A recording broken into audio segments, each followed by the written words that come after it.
What up everybody, I'm Sean. And I'm a robot. And of course James Gunn would drop the whole DCU slate while I'm on vacation with my family. But I just got back and checked it out and we got a lot to talk about. We should talk.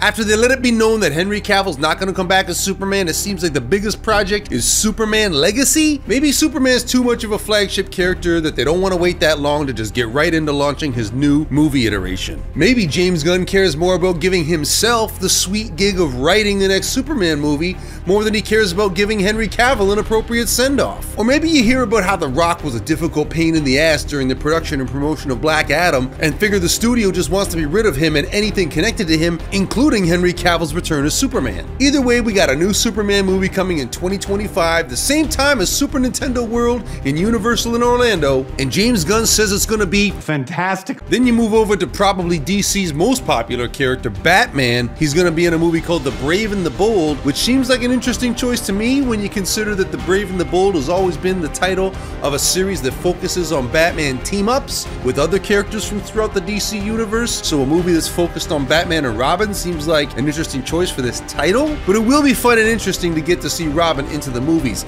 though I'm curious why you jump right in with Damian Wayne and not do one of the other Robins first. I am excited to hear about James Gunn talk about building out the movie version of the Bat family, because the only place we've seen any trace of that on the big screen was the Lego Batman movie. But so many people have love for the multiple Robins, Nightwing, Batgirls, Batwomen, and I'm excited to see them excited when we start seeing all the cosplays on the convention floor. And what about Robert Pattinson? The Batman 2 exists in its own universe as an Elseworld story, but I think that's just a way to keep a Batman project in the marketplace while they develop the new DCU Batman, and if Brave and the Bold is a hit, the Batman 2 will be the end for Robert Pattinson. That's my prediction. Now this whole multiple Batman thing is going to get kicked off when it sounds like we're getting Ben Affleck and Michael Keaton and who knows who else in The Flash, which is coming out this year. Based on the Flashpoint comic series, they're using this story as an excuse to reset the whole movie universe. Now Ezra Miller, is he gonna drag this movie down? Like, people do have limited attention spans and it seems like a story is forgotten as soon as it leaves the news cycle, so are the delays in the movie's release just a matter of kicking the can down the road so people will have forgotten about Ezra Miller's misadventures with the law by the time the movie comes out? I don't know, but according to James Gunn, this movie is gonna be fantastic. Fantastic. Okay, so he mentioned Elseworlds.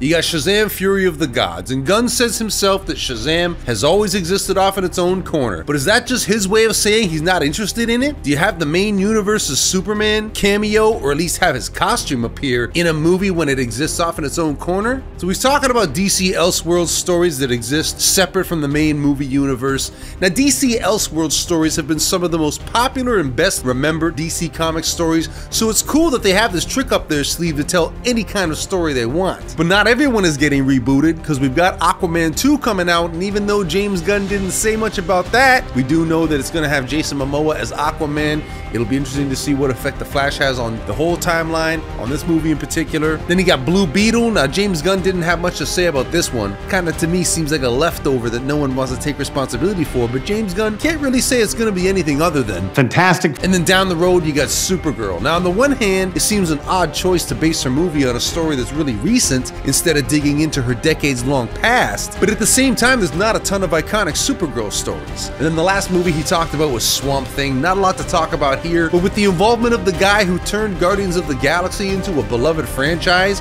when haters thought it was going to be Marvel's first failure, I feel like this is one to watch even more than his treatment of Superman. Then you get into the TV shows. You got Lanterns. Now it's neat that they announced Hal Jordan and Jon Stewart as the co-main characters of Lanterns, being that anytime there's talk of a Green Lantern project, it's always about which between these two is going to feature. You got Creature Commandos. Now the comic book featured classic monsters like vampires and werewolves going after Nazis. The series saw a reboot in 2000, and now this show doesn't connect to either of those directly. Instead, to me, it looks like another Suicide Squad type of combination of lesser-known characters.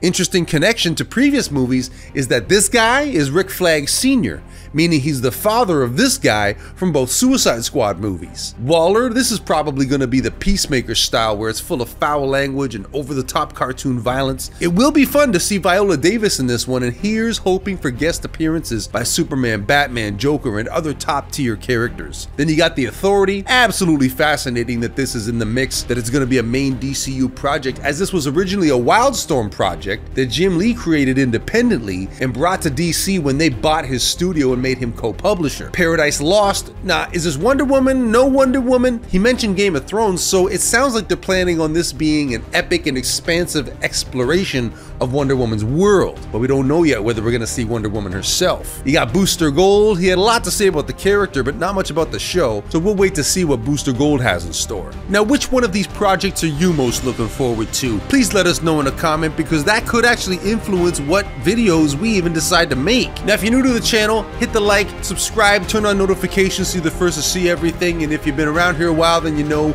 we've been doing Marvel and DC parody videos for years, so click around and enjoy some more videos right now.